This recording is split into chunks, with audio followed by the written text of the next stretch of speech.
പത്തനംതിട്ട തിരുവല്ലയിൽ സഹകരണ ബാങ്ക് വീട് ജപ്തി ചെയ്തതിൽ ആശ്വാസ ഇടപെടലുമായി MGM ഹയർ സെക്കൻഡറി സ്കൂൾ അധികൃതർ 2,67,000 രൂപ സ്കൂൾ പ്രിൻസിപ്പൽ അടങ്ങുന്ന സംഘം ബാങ്കിലെത്തി അടച്ചു.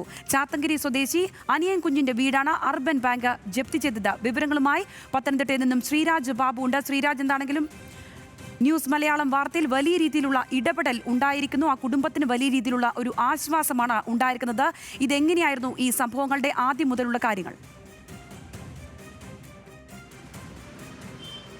തീർച്ചയായും സംഗീത, അങ്ങനെ തന്നെയാണ്. ന്യൂസ് മലയാളം വാർത്ത ശ്രദ്ധയിൽപ്പെട്ടതിന് തൊട്ടു പിന്നാലെ തന്നെ പ്രദേശത്തെ പൊതുപ്രവർത്തകർ ഈ സ്കൂളിനെ ബന്ധപ്പെടുകയും സ്കൂൾ പ്രിൻസിപ്പലിനെ ഇത്തരത്തിലുള്ളൊരു പ്രശ്നമുണ്ട് എന്ന കാര്യം അറിയിക്കുകയും ചെയ്തു. തുടർന്ന് സ്കൂൾ പ്രിൻസിപ്പലിൻ്റെ നേതൃത്വത്തിലുള്ള സംഘം ഈ അനിയൻ കുഞ്ഞിൻ്റെ വീട്ടിലെത്തിയ സ്ഥിതിഗതികൾ മനസ്സിലാക്കി. വീട്ടിലെ സാഹചര്യമടക്കം അവർക്ക് വ്യക്തമായി ബോധ്യപ്പെട്ടു. അതിൻ്റെ അടിസ്ഥാനത്തിലാണ് സ്കൂളിലെ അധ്യാപക അനധ്യാപക കൂട്ടായ്മയുടെ നേതൃത്വത്തിൽ ഇത്തരത്തിൽ പണം സ്വരൂപിക്കുകയും അത് ബാങ്കിൽ നിക്ഷേപിച്ച് ഈ വീടിൻ്റെ ജപ്തി ഒഴിവാക്കി നൽകാമെന്ന തീരുമാനത്തിലേക്ക് എത്തുകയും ചെയ്തത്. അങ്ങനെ പ്രിൻസിപ്പൽ ഈ സ്കൂളിലെ മറ്റ് അധ്യാപകരോടും അനധ്യാപകരോടും തന്നെ ഈ വിവരം അറിയിച്ചു. എല്ലാവരും തന്നെ പൂർണ്ണമായ പിന്തുണ അദ്ദേഹത്തിന് നൽകി. സ്കൂൾ പ്രിൻസിപ്പലിന് ഇത്തരത്തിൽ ഒരു തീരുമാനത്തിലേക്ക് കടക്കാനുള്ള എല്ലാവിധ പിന്തുണയും ഈ സ്കൂളിലെ മറ്റ് അധ്യാപകരുടെയും അനധ്യാപകരുടെയും ഭാഗത്തു നിന്നും ലഭിച്ചു.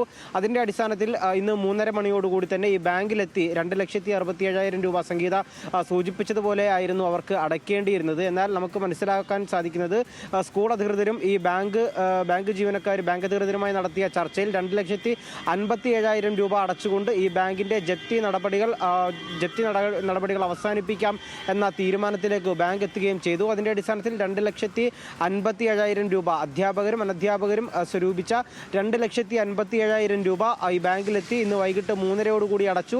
ഈ ജപ്തി നടപടികളിൽ നിന്നും ബാങ്ക് ആ നടപടികൾ പിൻവലിച്ചു എന്നാണ് നമുക്ക് ഏറ്റവും ഒടുവിലായി നമുക്ക് മനസ്സിലാക്കാൻ സാധിക്കുന്നത്. അനിയൻ കുഞ്ഞിനും കുടുംബത്തിനും, ഷീബയ്ക്കും അനിയൻ കുഞ്ഞിനും കുടുംബത്തിനും ഏറ്റവും ആശ്വാസകരമായ വാർത്ത തന്നെയാണ്, അല്ലെങ്കിൽ ഏറ്റവും ആശ്വാസകരമായ നടപടികൾ തന്നെയാണ് ഈ സ്കൂളിൻ്റെ ഭാഗത്തു നിന്നും ഉണ്ടായിരിക്കുന്നത്. ഈ അനിയൻ കുഞ്ഞിൻ്റെ 2 കുട്ടികളും ഈ സ്കൂളിലാണ് പഠിക്കുന്നത്. അവരുടെ പഠനവും അതുപോലെ തന്നെ അവരുടെ മറ്റ് തുടർന്നുള്ള ജീവിതവും ഏറ്റവും നല്ല രീതിയിൽ ആ വീട്ടിൽ ഇനി നടക്കും. എന്തായാലും കഴിഞ്ഞ 2018 ഉണ്ടായ പ്രളയത്തിലായിരുന്നു അനിയൻ കുഞ്ഞിന് വീട് നഷ്ടപ്പെടുന്നത്. തുടർന്ന് സർക്കാരിൻ്റെ ഭാഗത്തു നിന്നുമുണ്ടായ ധനസഹായം 2.5 ലക്ഷം രൂപ സ്വരൂപിച്ചുകൊണ്ട് വീട് പണി ആരംഭിക്കുന്നു. പക്ഷേ സാമ്പത്തിക പ്രതിസന്ധി കടുത്തതോടെ തന്നെ ഈ തിരുവല്ല അർബൻ സഹകരണ ബാങ്കിൽ നിന്നും ഇവർ വായ്പ എടുക്കുന്നു. ഈ വായ്പാ തിരിച്ചടവ് മുടങ്ങിയതോടുകൂടിയാണ് 2020 ഇവർ വായ്പ എടുത്തത്. ഈ വായ്പാ തിരിച്ചടവ് മുടങ്ങിയതോടുകൂടിയാണ് ബാങ്ക് ജപ്തി നടപടികളിലേക്ക് കടന്നത്. സംഗീത, ഇതിൽ ഏറ്റവും പ്രധാനപ്പെട്ട കാര്യം മുഖ്യമന്ത്രി പിണറായി വിജയൻ്റെ ഒരു നിർദ്ദേശമുണ്ടായിരുന്നു. ഇത്തരത്തിൽ 5 സെൻറ്റിൽ താഴെ ുള്ളവരുടെ ബാധ്യതയാണെങ്കിൽ അവരുടെ ജപ്തി നടപടികളിലേക്ക് കടക്കുന്നതിൽ നിന്നും സഹകരണ ബാങ്കുകൾ പിന്നോക്കം നിൽക്കണം, അല്ലെങ്കിൽ സഹകരണ ബാങ്കുകൾ അത്തരത്തിലുള്ള ജപ്തി നടപടികളിലേക്ക് കടക്കരുത് എന്നൊരു നിർദ്ദേശം മുഖ്യമന്ത്രിയുടെ ഭാഗത്തു നിന്നും ഉണ്ടായിരുന്നു. എന്നാൽ ആ നിർദ്ദേശത്തെ തള്ളിക്കളഞ്ഞുകൊണ്ട്, അല്ലെങ്കിൽ ആ നിർദ്ദേശത്തെ മറികടന്നുകൊണ്ടായിരുന്നു ഈ തിരുവല്ല അർബൻ സഹകരണ ബാങ്കിൻ്റെ നടപടി. ഇതിൽ ഏറ്റവും പ്രധാനപ്പെട്ട കാര്യം CPIM-ൻ്റെ നിയന്ത്രണത്തിലുള്ളതാണ് ഈ ബാങ്ക് എന്നുകൂടിയാണ്. അതാണ് അതിലേറ്റവും പ്രധാനപ്പെട്ട കാര്യം.